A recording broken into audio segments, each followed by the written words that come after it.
Alright, y'all, what's up? It's your girl CJ. Welcome back to another Storytime Sunday. Ignore my white hair. I have been working every day this week, so I literally just got out of the shower to quickly get this video out so I can make it in time for Storytime Sunday. Alright, let's just get right into it. This was the first case that really took on a life of its own on the internet. It's a unique case because of the short window when she disappears. She's seen by people and she's gone. Police finish another day in the search for Maura Murray with more questions than answers. 2 days. 10 days. 1 year. 8 years. 10 years. 15 years. Almost 20 years later. Where is she? Voice, for once, it's full and clear, not just a memory left to disappear. And your smile, so full and bright, no longer hazy and distorted, an image lost to memory's fading light. So I ask, is this real? Could this be real? I know that time is short, it's just a dream, but in this moment you're so much more to me than just a distant, fading memory.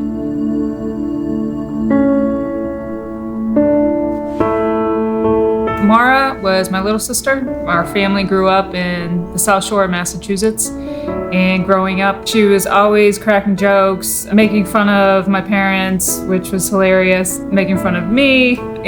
But she was really caring. So when I was stationed in Korea in the military, my first year right out of West Point, she would always send me care packages and write me little letters. Maura Murray was just someone who was really smart and athletic, gifted as a student and also gifted as an athlete. And she ran cross country and track and had set records at her school and in the state. Maura followed in my footsteps and she went to West Point. I would tell her and write letters saying, how much I thought she would enjoy it, mostly because of the physicality and as well as the academics. I knew she would excel. Once she got to West Point, she did not enjoy that part as much as I did. So she decided after 2 years that she was going to move on and pursue a nursing career or nursing program. Murray sends an email to her professors, says there's been a death in the family, when in fact that's not true. She packs up her room. She gets into her car. She has a number of belongings with her. She heads to an ATM. She withdraws most of her money that was in the account out. She goes to a liquor store. She buys a number of bottles of alcohol, gets in her car, and then heads north. But it's really not clear where she's going. The reason she left campus is a mystery. Now, what's interesting is investigators end up finding on her computer that she had mapped out a route to Burlington, Vermont, even though she never ended up in Burlington. She does have connections to New Hampshire. That's an area that my family has vacationed our entire life, so Maura's been up there. It's a road to Bartlett, where I'm sure she was going, because she knows it like her backyard. Because we were in New Hampshire so much, at least 4 times a year. About 4:30 is the last known phone call that Maura made, and it was a call to check her voicemail. From 4:30 to 7:30, there was no activity on her phone, and we're not really sure what happened during that time. She ends up in New Hampshire in a small town called Haverhill. And it's a really windy road. She ends up going off the road and crashing her car.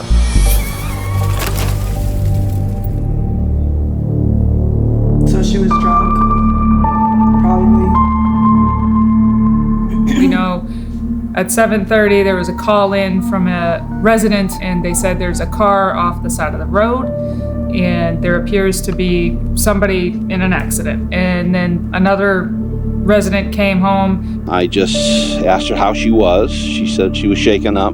I couldn't see any blood on her face, and she was shaking like this. I says, okay, I'm gonna go call the police. This is the one encounter that we know of that Maura Murray actually has with someone up there in New Hampshire. She says she's already called AAA. Well, this is a remarkably remote area of New Hampshire with limited cell service even back then. So there's no way that she had called AAA. So that was a red flag for him.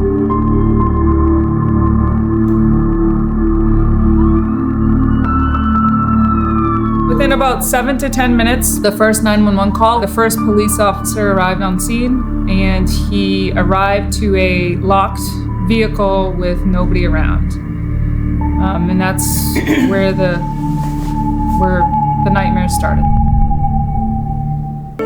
When the police come back, Maura Murray has disappeared. What happened after that remains unknown. The first responding officer did notice some peculiar things at the scene where the Saturn was found, such as a rag in the tailpipe. There was some red liquid, which may have indicated that she was drinking. And there was a cracked windshield, and both airbags were deployed. I don't understand why they didn't do more that first night, because if she had been drinking, if she did hit her head, she was in great danger. You know, because it was cold, it's February, it's New Hampshire, there's 2 feet of snow on the ground, and she didn't know that particular area. She doesn't take everything when she leaves, but she does take some items. Inside the car were other belongings that she had, including some of her books and some equipment that she had, and also some alcohol that she had purchased. So not all of the alcohol, but at least some of the alcohol. Everything that was found in her car was indicative of her just trying to get away and clear her head, although I can't be for sure because I don't know why she went up there. Maybe no one in the family knows why Maura left campus that day or whether she told anyone where she was going. Maybe she just literally, she just wanted to get in her car and go somewhere. School's fucking overwhelming, and she just wanted to fucking drink, turn up, and do her own thing. I don't think they should be questioning that so much, but... There was no sign of Maura the next day, or even that night. There was no sign of her at all. There was no footprints in the snow, nothing. She just disappeared off the face of the planet in 7 to 10 minute window with people watching her. It just doesn't make sense. How does Maura Murray just disappear?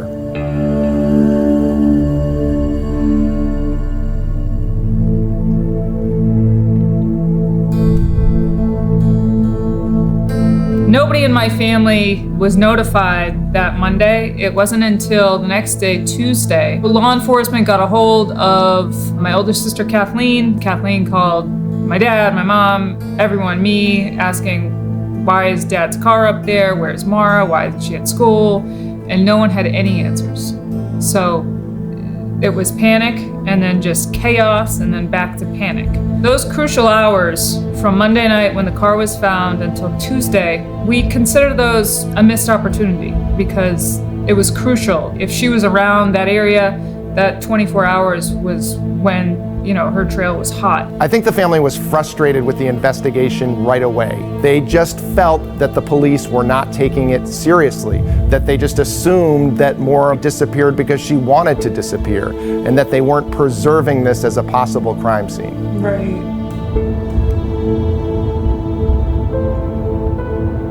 Maura was 21 at the time, and it's not a crime to go missing, and so they didn't treat it as such. My dad arrived about dawn on Wednesday. He wanted to join the search, so he went to the police station and said, where's the search? Where's my daughter? What's going on? What do we know? And my dad essentially was the search because they hadn't done much of anything. Per usual.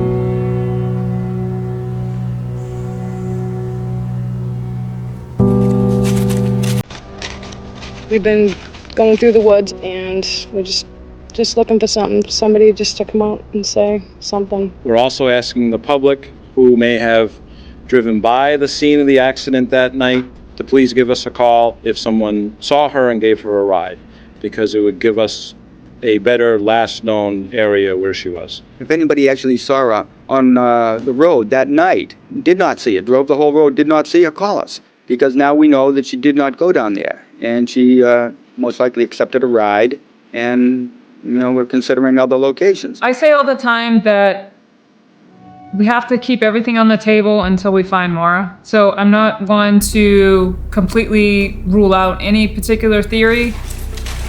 Scent dogs followed Maura's scent about 100 meters down the road, and then her scent disappeared in the middle of the road. There are so many theories out there, but none of them have been proven. We don't know what happened to Maura Murray. Where is she? Did she disappear because she wanted to? Did someone commit foul play? Did she die in the woods? We just don't know. Everybody's here looking for you. Just call any one of us. We'll come right down and get you. Don't be afraid, please.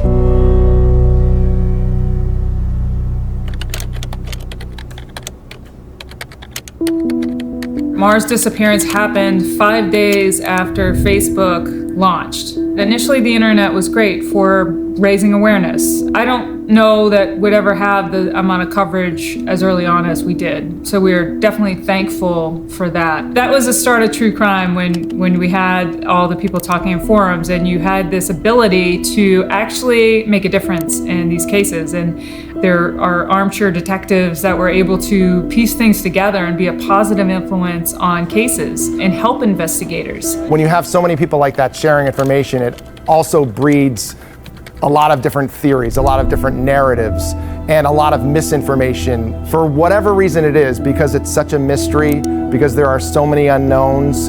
It has attracted so much attention and so much interest from around the world, and it's created this atmosphere online where people have put out their own theories, where they've speculated, where they've wondered what really happened to her. People are able to hide behind fake accounts and anonymous trolling. It's been very difficult for my family to try to slow that down and correct all of this misinformation that's out online. We've got all this coverage and my family is thankful for that, because the way that these cases are solved is through awareness and through engagement. However, that comes with a cost, and the cost is exploiting the tragedy and exploiting Maura herself and exploiting my family and anyone that tries to help. I think the frustration hit the boiling point for the family, and they decided, you know what, we're gonna try to grab hold of this narrative, and we're going to create this website where we can put information out there that we vet and that we believe is factual.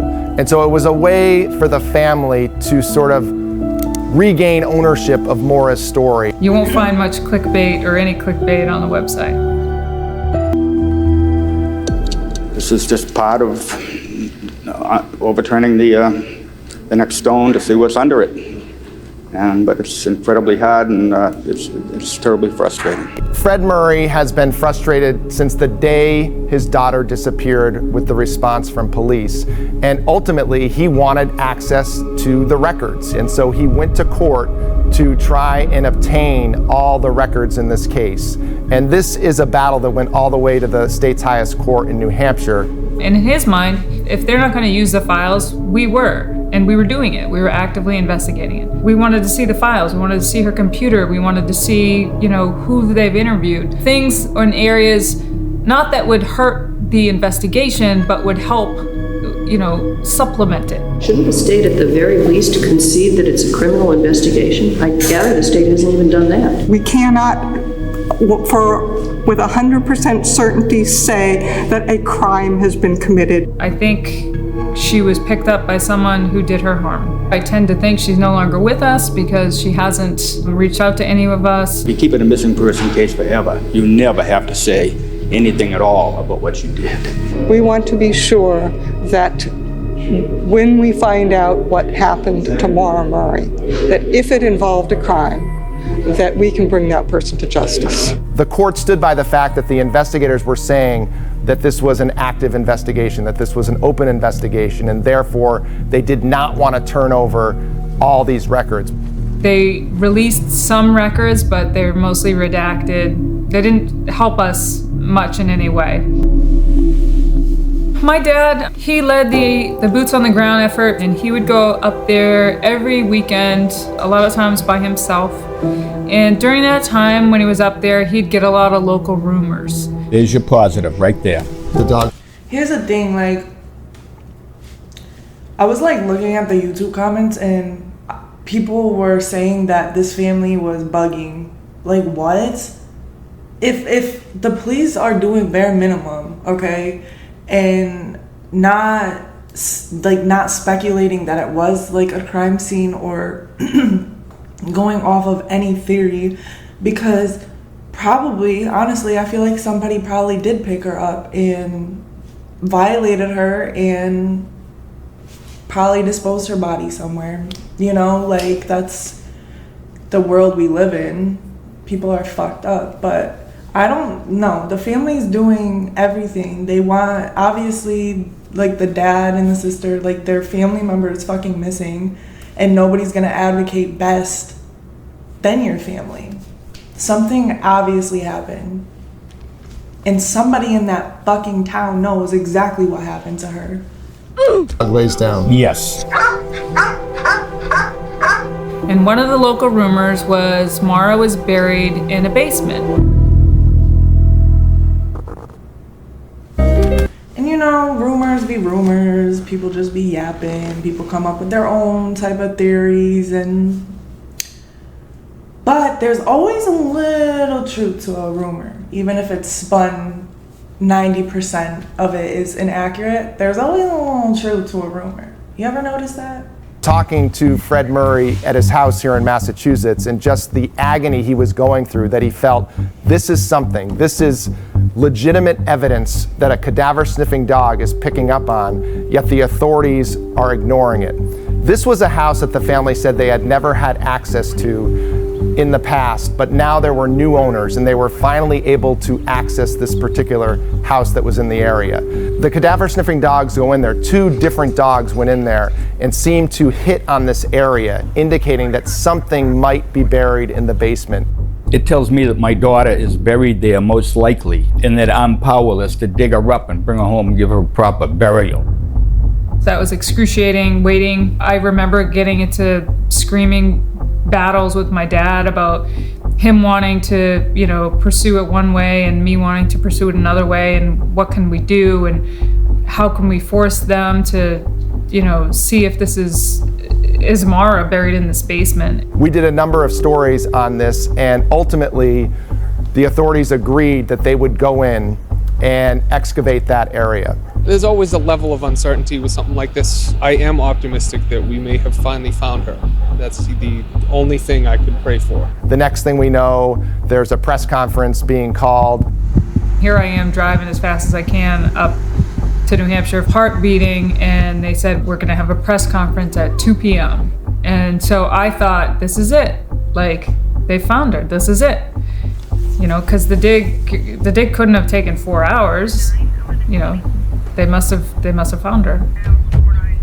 A team of over a dozen agents and detectives went into that basement.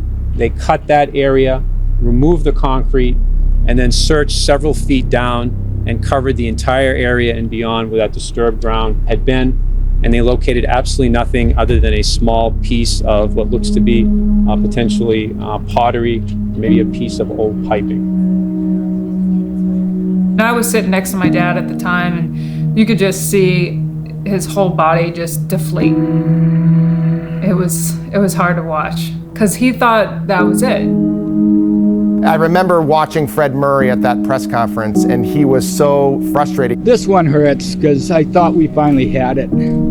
This one is worse than the other false alarms or dead ends. I was kind of relieved because I really didn't want to have to face the reality of Mara being buried in a cement basement so close to the accident scene.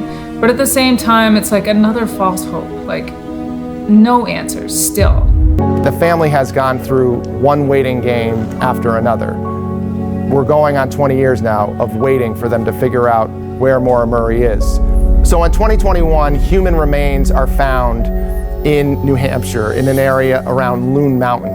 And so once again, there's hope on the family's part that maybe these remains will bring some answers. I almost fell over because Loon Mountain is about 25 miles from where Mara's car was found. It was just a whirlwind of emotions and thoughts and thinking, oh, this could be it, you know? So that waiting period was, again, excruciating. Just sitting there waiting, could this be? And then your mind starts to go and think of all the reasons why it could be and how you missed it.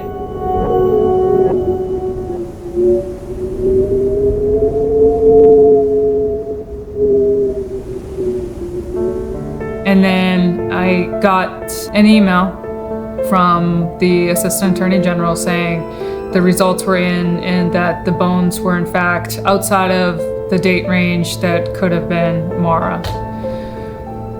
So again, you know, another gut punch for my family.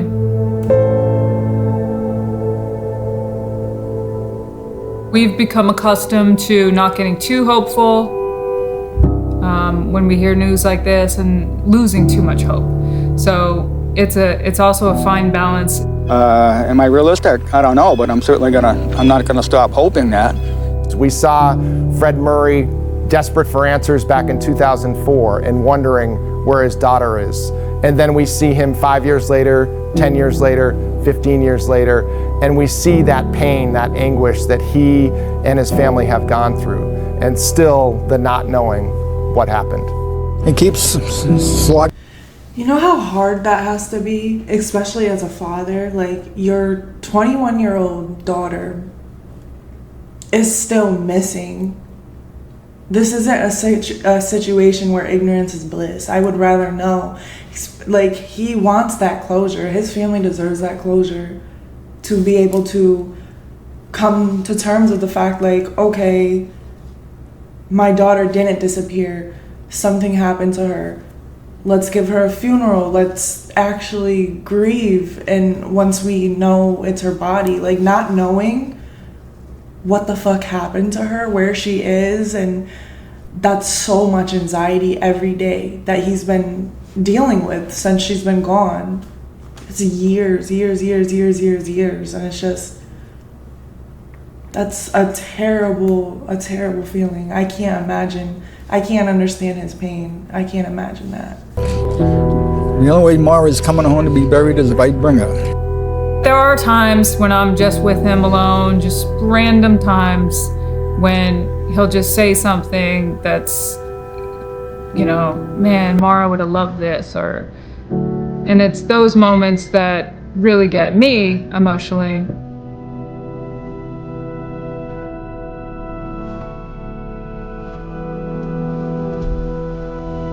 The number one thing that I want people to know is she's still missing. You know, after all these documentaries, after all this talk online, after all these years, we're still no closer. Maura is still missing. It's been 18 years.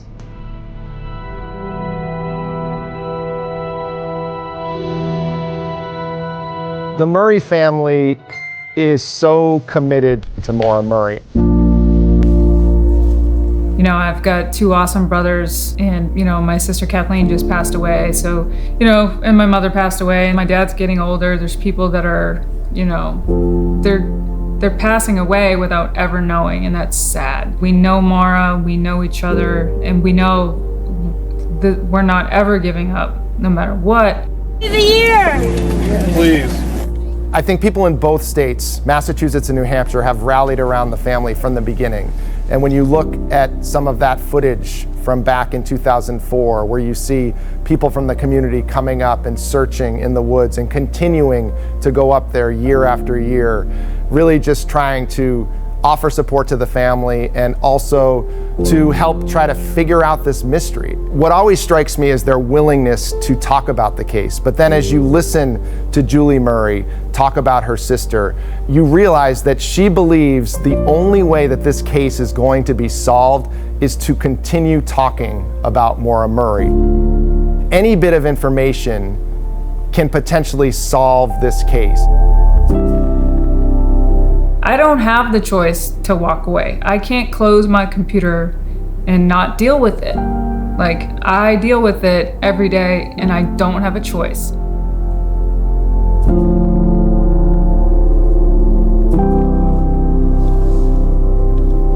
You know what's so cool about the app is, this isn't sponsored, by the way, I'm just saying, because there is so many fucking missing people everywhere that are still gone and nobody knows anything, and it's just cold cases that people just, like, after a while people just give up and stop searching. Like, it's literally called Mobile Patrol, right? You can see, like, if people around you got arrested. It alerts you. It's like I don't know how to explain it. It's law enforcement records, I think. So you can type in like your area code, right? So for me, I'm around, I'm in upstate New York. So for instance, we're just gonna click. It gives you like a bunch of options, and it's like the directory. They have missing children. Obviously they have inmates, and that's really why I like downloaded it to begin with, to like, just pay attention to somebody that I was watching that got arrested. And you could request data, and like you could actually communicate with them. But I think it's cool, like say I just go on this missing children and it's just localized to this exact police station, right? So like say, I'm near Albany, so Albany County just shows cold cases all throughout Albany County. Like they have this Andre Bryant missing since March 29th, 1989, and it just has like missing since 1999, all these people. And sometimes like, when I'm up and can't sleep, I'll go through these, see if any of them have been resolved, if anybody's been found. And actually like social media is such a blessing and a curse. Social media can be very negative and impact the community in a bad way, but it's also positive because I'll look at some of these people and it'll be like found this day, and it'll be like 20, 25 years later. And it can be something as simple as like this person was never missing, or like I remember seeing this person. She's like, I don't know why I'm put on like this missing person's case or whatever. She's like, all I did was stop communicating with my family, cut them all off, and I guess she's been put in the files that she's been missing since like 1990s or something. Talk to my family, fuck them. And she like moved to the other side of the country and changed her whole name, changed her social security, but then later admitted that she was never missing. She just ran away because, she didn't want to deal with her toxic ass family. I can relate to that. And I love that for her. But it's like the internet can really bring awareness to these situations. It's just amazing. And I love that every time I watch one of these hometown tragedy videos, I can relate either on a personal level or like I know information. Like it's just so crazy that I have a whole app that literally shows cold cases, and it's just amazing. It's just amazing. The internet, saving grace sometimes. All right, y'all. Thank you for watching my videos. Hashtag Storytime Sundays will be a thing moving forward. All right, bye. Love y'all. Thank you. Like, comment, subscribe. Mwah.